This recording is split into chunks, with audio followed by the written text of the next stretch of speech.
Hey guys, welcome back to my channel.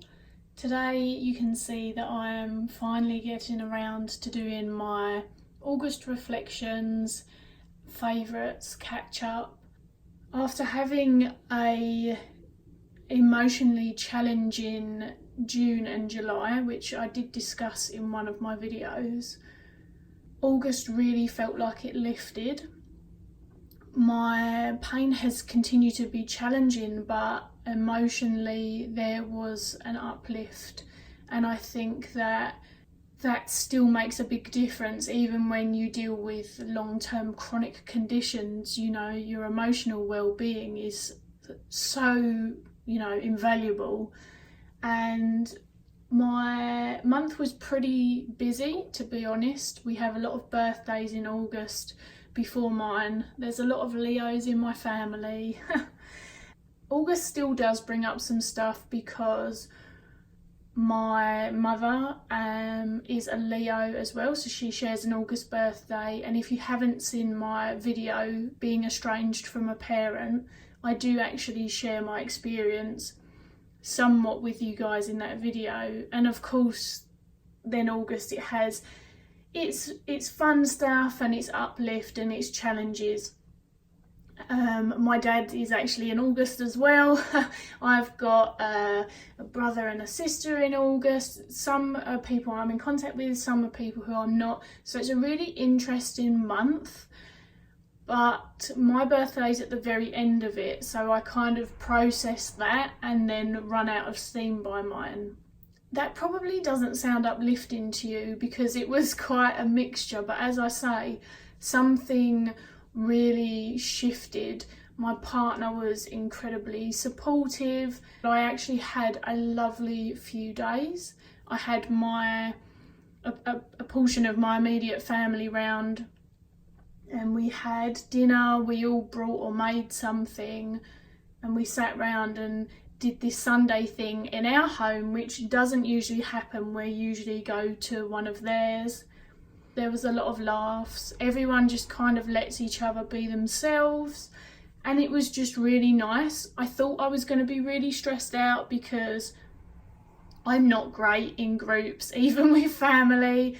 Our house is quite small, big enough for us, but having a few more people in it was really noticeable. And when everyone turned up, everyone stood in the kitchen, which, as I say, I'm not used to hosting. I'm not a cook. And it was, I was like, oh my God, I can't move in the kitchen. But it was actually a really, really lovely day. Lots of laughs, lots of replenishing energy, and just lovely, lovely vibes. That was the day before my birthday, and my partner arranged a day out for he and I up the city? In the city? I'm really terrible with up and down. We went to the city. I had a gorgeous gluten-free breakfast that he had found, this place where the gluten-free is actually gluten-free, as opposed to we're giving you loads of fruit because it's not got gluten in it. And he, like the champion that he is, just wandered around all of the witchy and woo and tarot shops with me. He and I spend amazing amounts of time together, and I'm very lucky to have a companion who we can just talk about whatever. So it was a really pleasant day. We found this really cool comic shop that I didn't know about and was in nerdy heaven. 2 layers of nerdy heaven. I got a really cool Tank Girl comic, which Tank Girl is something that I collect, and I drew very similar stuff when I was younger. I was either drawing comic artwork that was like that, and otherwise I was drawing sort of very manga, a very specific type of manga as well, but very manga-y stuff when I was younger. So that was really, really fun. And it just was replenishing. It gave my month a lovely boost and a gentle ending, I guess, if that's a good way to explain it. I just feel like my emotional spectrum rebalanced in that space of time over probably the middle weeks of August. I was really happy to have that balance back. Basically, all the decks that I used in August were exactly the same as the ones that I used in June and July. So if you saw my previous video, there's really no need for me to show you those decks again. I did find a shop that I didn't know about in London, and I bought one thing for my birthday from there. The deck that I did buy, and I briefly mentioned it in one of the VR videos that I did, was the Camelot Oracle. And I found this really cool shop that was a mixture of sort of tarot, astrology, and all of those other wonderful knickknacks. And this was in there for £10. Yay! The artwork's by Will Worthington, who I love. The book's by John Matthews, who I really enjoy John Matthews' writing as well. And I don't know whether I've shared this much here or not, but I really, really love anything to do with Arthur and Merlin and Camelot. It's something that I've been really interested in and really passionate about since young. And I appreciate that a lot of people have issues with Disney, but Disney did really start it off for me with The Sword in the Stone. I love that. I really, really love The Sword in the Stone. The music's fabulous. The comedy is very much my type of comedy. If I'm not being really dark, then I am pretty slapstick. I freaking love Archimedes so much, who is the owl. If you don't know and you've not watched it, it's just brilliant. And of course that has grown as I've got older. I was very late to the party watching Merlin, but I think Merlin reminded me of how much that I love this. I'm reading some books that they don't, well actually I'm having a break from them, but I have been reading some books that whilst they're not talking about the legend of Arthur, they're very much wandering a similar path. It feels like they're inspired by this. And I have just been really sparked to jump back in and learn more about these characters and know more. This is structured in a really interesting way. It's got these path cards and then you've got the characters. A lot of people had reviewed it and it had really mixed reviews. And then personally, I found it very easy to work with. I think it's a very lovely system. It's not a hard system to learn. It's got really good, juicy information in the book, and it's definitely sparked me to further dive into that. I have added the Arthurian Tarot to my wish list, and my tarot wish list is considerably tiny at the moment, along with my Oracle. I'm really not buying too much, but that has jumped on there because it's something that I had more knowledge about than I realised, and I really want to now know more, and I'm having fun with it. So if you're okay with, I would say, light structures, you could still just pull a card. You could take the few path cards out, pull a card and work with the archetype on their own, but the book will solidly support you with this, and I really enjoyed it. I thought it was a lovely purchase. It was a lovely way to remember finding the shop and reflect on my lovely day with my partner and our fun little journeys that we had through the city, whilst I just oohed and ahed and was incredibly excited because I'm like a giant kid if you catch me in the right mood, and it was just really lovely. So if you're wondering why I'm Halloweeny already, Halloween's kind of my thing anyway, and this is out all year. But the reason I put it here is because you can see I've been storing my feathers in it. And I just wanted to show you a few of them because I'm very in love with feathers, and I've been really working with various bird medicine at the moment because they have just been really showing up in my garden. It's like a bird haven. My cat has an outdoor enclosure, so she can't actually go and eat them, which the birds are very appreciative of. She is not, however. I was really gifted some amazing beauties. A lot of the animals that the birds that I've been working with have been corvids. So corvids are things like blue jays, magpies, crows, ravens. Oh, there's other things that I'm not going to remember now. But I also got a beautiful crow feather. And I'm chuffed, absolutely chuffed to bits with that. I know every single place that I found all of these feathers in, so I was really delighted. I actually did end up, it's just not going to show on here. These two magpie feathers are this one will, amazingly glorious. They have that really vibrant sort of turquoisey pearlescent effect that you will see on magpies when they're bobbing around. Really quite beautiful. Some feathers that I got from the duck pond that I have had trouble just working out if they're 100% definitely ducks, because when you look them up on the computer, because the female mallard ducks have sort of a spotted complexion almost across their feathers, they're the ones that you'll see people showing pictures of, because I guess they're the more glamorous or desirable feathers. But I think that they're duck feathers. We've got a little blackbird one. I think that this one will be from one of the doves at the pond. I've got a few more from the wonderful pigeons, the wood pigeons that are nesting in the tree that looms over my garden. And then I'm assuming that this would be another white dove again. Really just loving the feathers. I do work with the feathers in my workings. You don't need things to work with animal medicine. I don't think that there's anything that you must have. You don't need a deck, you don't need elements of them. But because my practice is incredibly nature-based, and I guess that's why I don't feel like you guys fully know what my practice is like.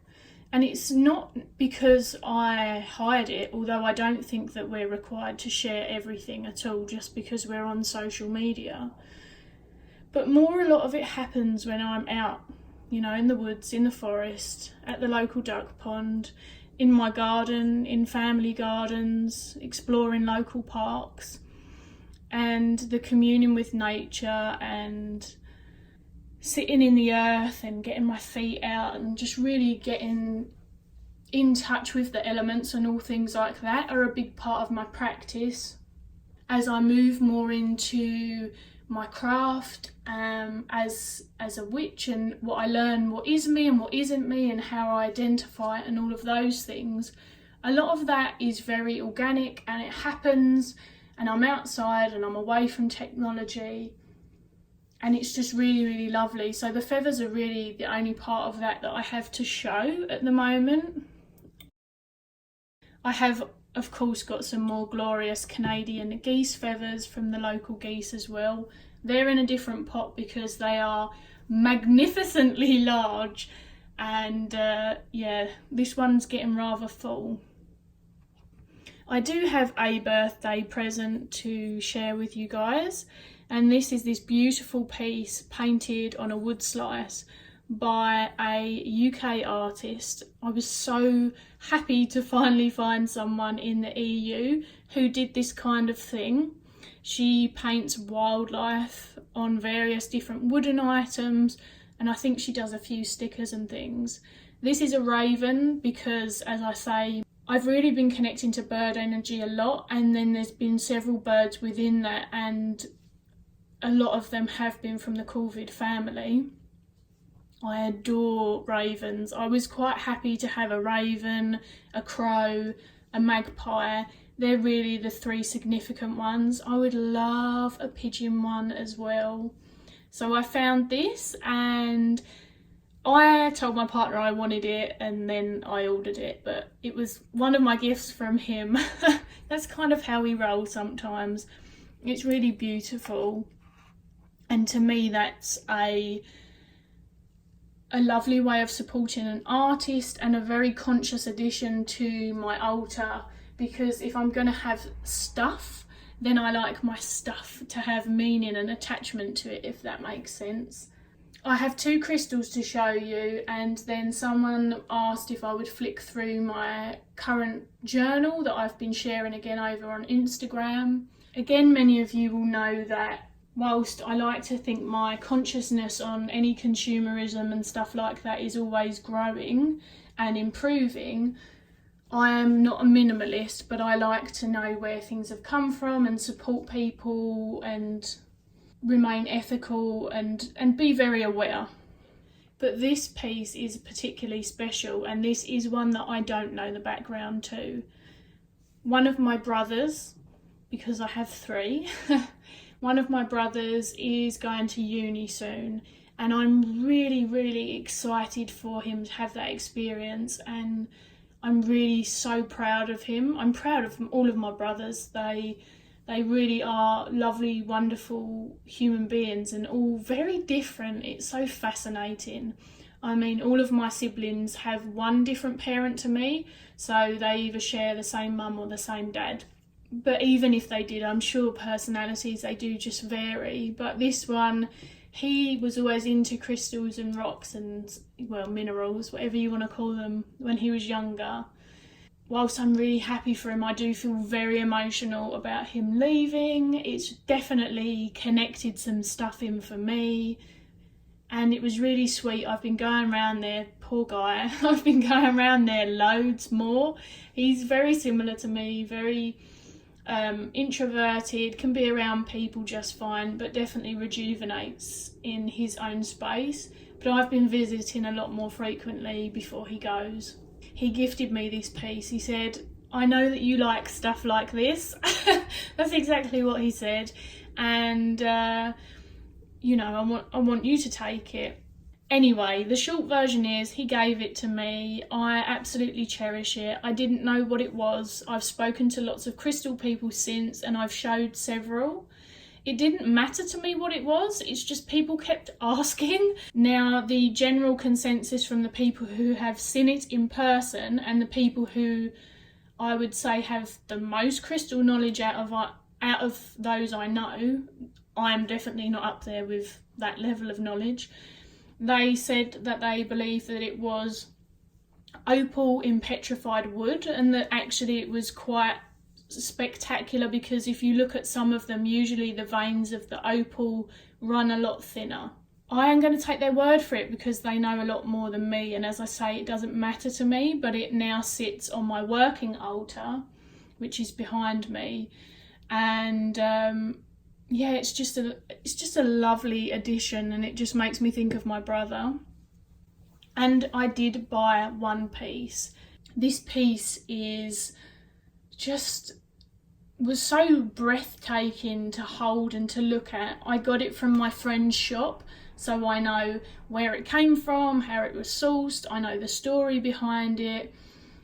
She's someone who I really value. She teaches me so much. And so that was pretty cool, written down next to me so that I can remember all of it. It's a Lodolite smoky quartz scepter with phantoms and a sidecar, which I believe that is what qualifies it as a sidecar. This is a magnificent piece. Now, my friend whom I bought it off of was telling me that it would qualify as a shamanic dreamstone because it's got the Lodolite in it, which Lodolite's more of a generic term from what I understand for various different things that basically on the inside of the crystal create very sort of dreamscape or landscape looking scenes. I have a piece to show you an example. So I have looked into this and tried to educate myself as much as possible. But you can see through it, and then it's got all of these gorgeous, very like irony tones and then earthy tones. So Lodolite's kind of the more humble term for all of these things. Now, you would probably look at this and say, well, where are they? I am not going to be able to show you on this camera, but they are inside, and oh my gosh, they're magnificent. If you shine a light inside this crystal, it's quite fascinating, if you're a nerd like myself, how everything forms and the minerals inside, and you can see it's got this dusting on one side, and where it's all like accumulated together, and when you shine a light, depending on where it is, you can see different parts of the crystal, but it doesn't light up the whole thing at once, which is when you can see these miniature landscapes inside. I should be able to show you the phantoms. Can you kind of see them in the point? Aha! It doesn't like to focus, but they are in there. It's a magnificent piece, and I use crystals in a very personal way. I don't use them in sort of a prescriptive capacity, and what I mean by that is I appreciate that people do a lot of study, but I tend to work with crystals by why I'm drawn to them and what I feel like doing with them at the time. And I have been meditating with this one lots. It's been awesome, and I thought that it was just such a beautiful and amazing piece that I really wanted to share it. Finally, to wrap this up, the lovely Giselle of Mad Witch. Have you got something else on the end of your name now? I feel like Mad Witch isn't enough. I'm sure that's what it is. What I'll do is I'll link Giselle below because I love her. Had said, can we see some more of your journal? I'm doing a Wild Unknown and Brady Tarot mixed exploration, and it was inspired by Tamara Nightshade Tarot, who I'll also link below, and her 78 pieces of tarot. The Brady Tarot is new to me, and the Wild Unknown is one of my soul decks and forever decks. And I really wanted to go through both of them and explore every one of the cards, but in a more personal way to both of the decks. And whilst they are very different, to me it comes very naturally because they are both animal nature decks. There's no rhyme or reason to the way that I have done stuff. This is as much a creative endeavour as it is one of the cards, because I think that there's always more to learn from your deck, no matter how long you've had it, but it's also helping me bond with the Brady Tarot, which is lovely, and more importantly has brought me back to some form of art, which has been again really replenishing, just really fun. And I am moving so slowly that just being on my own time schedule for this, which is open-ended, has been really beneficial, because as you can see, I've been doing this for several months and I'm only up to the Empress. Some weeks I just don't get the time between work and other stuff. This is me starting off on the Emperor. It's falling, but look how perfect is this for the Brady depiction. And this is going to attempt to be some form of mountain in the middle. So there's a little quick sneak peek. I'm happy to talk about it in more depth in another video if anyone's interested, but you'll probably want to wait for me to be further along, because as I say, I've only explored 4 archetypes at this stage. So there you have it. That was a roundup of August. Hopefully you guys enjoyed it, even though it was a little bit more rambly, but I wanted to still share something with you guys, and I have other plans for other videos, so I just wanted to get this out there.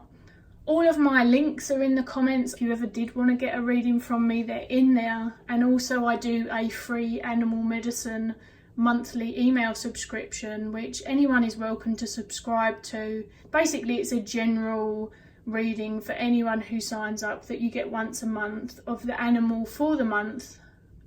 And it's been quite fun writing it for you guys. The feedback has just absolutely filled my soul with joy. You guys have been so lovely about it all. If you've shared a favourites video, comment and let me know. I'll come and watch it. I'll add it to my watch list. If you want to chat about anything in the comments, then feel free as well. And that is it for now, and I'll catch you all soon.